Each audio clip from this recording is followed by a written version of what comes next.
December of 2014, I found a lump in the shower. Basically, I had a, MRI, we had a biopsy, and then I was diagnosed with stage 2 breast cancer in January. In that moment, when they told me I had breast cancer, I always say it was like my physical body left itself, and I was just like above in the room, like looking down. One of my sorority sisters came with me because my mom was out of the country at the time.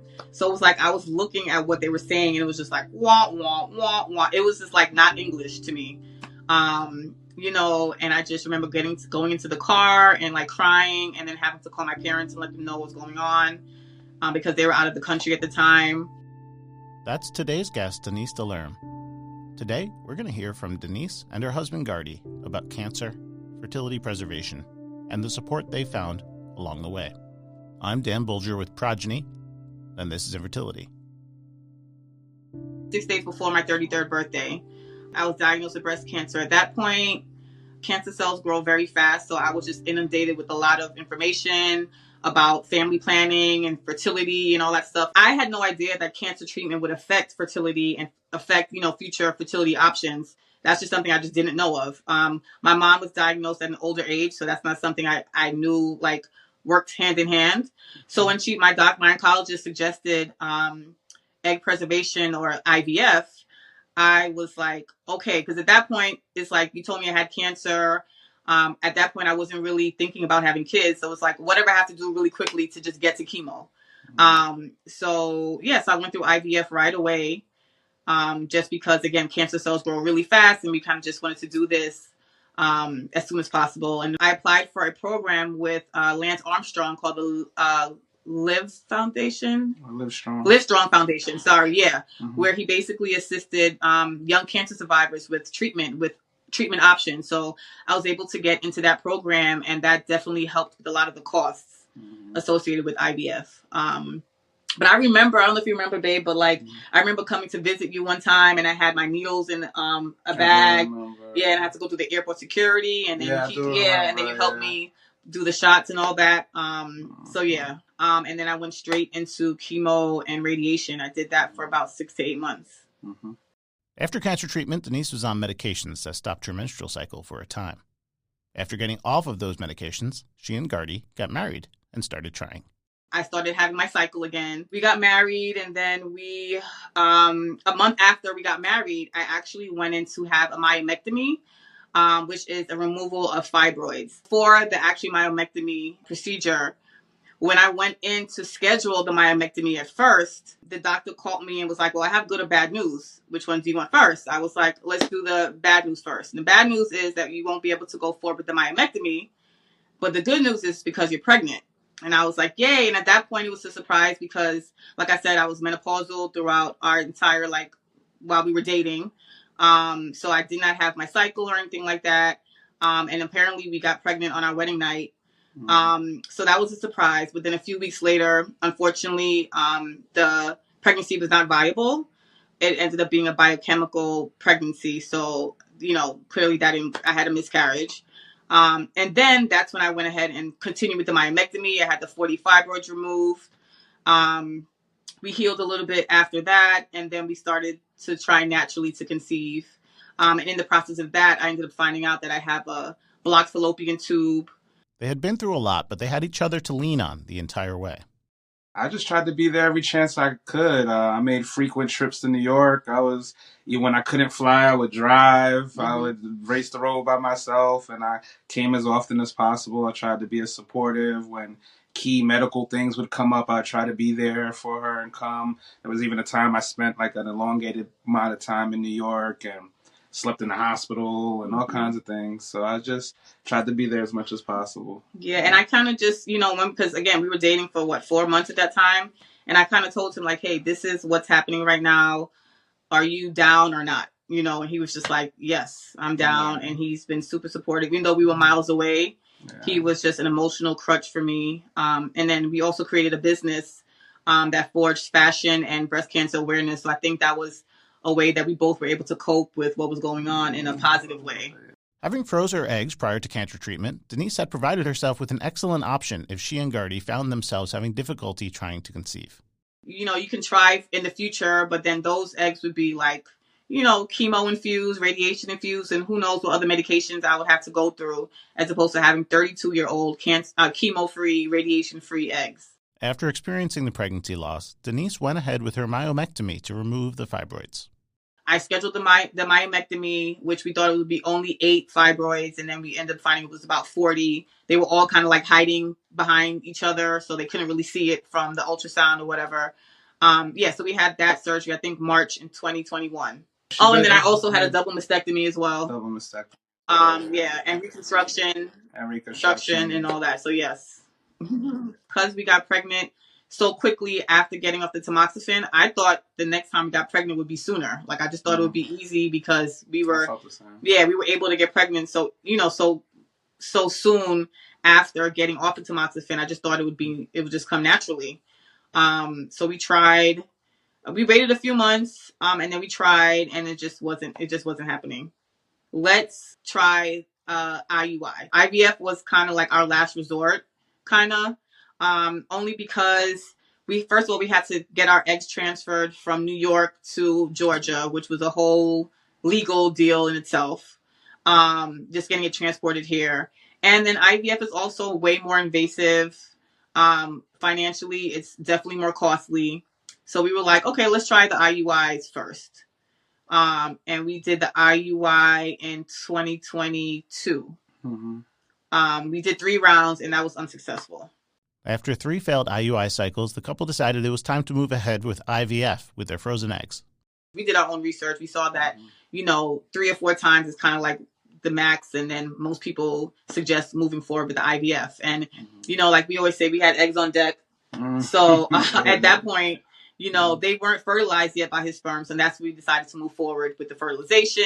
And then after the fertilization, I think we lost some. Currently, we have 7. We had 7 embryos, fully formed embryos.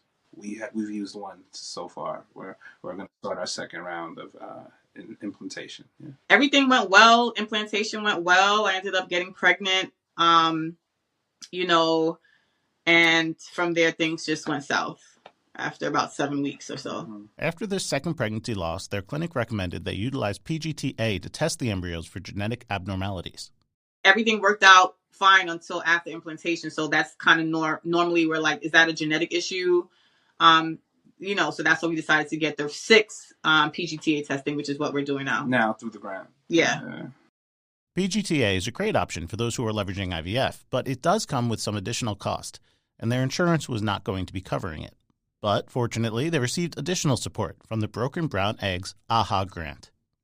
At that point, maybe I was just like a little exhausted. I was like, these grants, we weren't getting anywhere with them. So I saw it, and then his cousin actually told us about it one night when they were talking on the phone. She's like, oh, I heard about this grant, Broken Brown Egg. And I was like, oh, I actually just saw that on Instagram. So that's kind of like what pushed me. It was kind of like, to me, a sign where it was like, okay, let's go forward with it. We went forward with the application. And then, a few weeks later, got the amazing news. Yeah. And I was actually at the hair salon, and it was not a good moment of mine. I was in the middle of getting my hair done. And I got the email saying, hey, we want to get on a call with you to basically go through your application. I was like, fine, of course. And I got on the call, and she was like, Deniece, thanks for thanks for applying, and thanks for answering back. And we want to let you know you won. And it was just like, I look crazy, but like in her hairdresser smock and everything. Her hair half done. It was quite funny. I was crying. It was like a super emotional, happy day. The AHA grant gave the couple a little peace of mind as they continued their journey. It just feels freeing that we are not financially like in a chokehold, and like, how are we going to make this happen? Because anyone going through IVF or who have gone through it, we know it's like an emotionally daunting experience. A lot of ups and downs, a lot of like, it's not linear at all. It's a lot of things that come into play. You have to start and stop. And then like the financial burden as well. So it's helped us a lot in regards to now where we move forward with the PGTA testing, like right away, as opposed to kind of waiting to figure out how we were going to pay for everything. Even the cryo storage. Yeah, the cryo storage, we were able to pay for our storage in advance for the last 3 months with that. And then we have a few other things coming up clearly with the embryo transfer and all that. And then we were able to get a $2,000 grant, I guess, with the pharmacy, which they actually gave me a call right before our interview, letting me know that I had something in waiting for me. So it's been great. It's been such a godsend. Because that's going to help a lot, too, when we start doing, like, progesterone shots and all that kind of stuff, the needles and everything like that. So, Thank you so much. Like, I can't. Sure. It's just like the hope that this grant has given us. It's like, it's priceless, to be honest. It's priceless. And like I said, it's such an emotionally daunting experience. Emotionally, physically, spiritually, and of course financially. So having that stress off of us, and I feel like you said this to me, honey, like the stress of not having to worry too much about the financial things that happen with IVF, I think will kind of release that off of me and like make me just feel a little more calm and at peace. And just I'm going into the IVF cycle, well, the embryo transfer cycle this time, more at peace and at ease. Because I know what to expect and I know we have financial backing. Because although we knew we would get it before the finances to do it, it was like, okay, we have to move these things around and make sure we have this cash on hand to do this. We don't know exactly how much it's going to cost. So we need, this part, it's $5,000 this month. Okay, next month, we have to have $3,000 for this test. And so just knowing that we have something in the stash that we could tap into, I feel will relieve some pressure on her of a worry, which will in turn hopefully make everything smooth and, because worry could weigh on the body and things like that. Absolutely. So having that worry off of us is just a great help, and I'm appreciative.